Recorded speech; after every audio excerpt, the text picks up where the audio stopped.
one of the other most common pathways, intermittent fasting. We spoke about calorie restriction earlier on. Yeah. But intermittent fasting is a very specific type of that with, what's that thing that it does?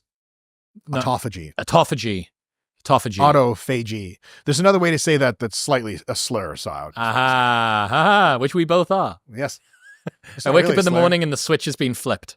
Always. My switch broke off through violent homosexual intercourse.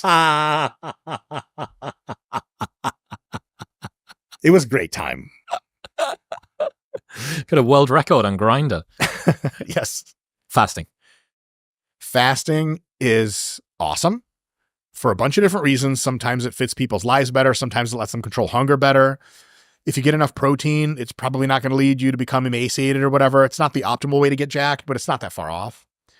However, fasting had this thing a few years back where people were like, this is the thing for longevity.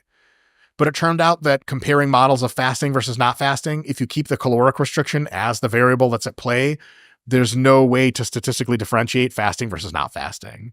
Menno Henselmans has some really good insight on this from a compilation of studies. And so it's not really the fasting that's probably keeping you alive longer. It's the fact that you're eating less food overall and the fact that you are now at a lower body weight lifetime overall. So is there no truth to autophagy? Autophagy happens all the time. Autophagy itself can occur in the presence of food or not the presence of food. And if your caloric input throughout the day is the same, the amount of recycling of your own nutrients that has to occur is also the same. So autophagy is a thing that you can see very big spikes of and very big declivities of if you fast and then feed. But if you just eat regularly throughout the day, you get these little spikes and the area under the curve ends up being like at least very similar. Right. And so if you want to fast, if you suspect that your reading of the literature shows that it actually has slight longevity benefits, I'm absolutely not going to stop anyone. I think maybe that's the case.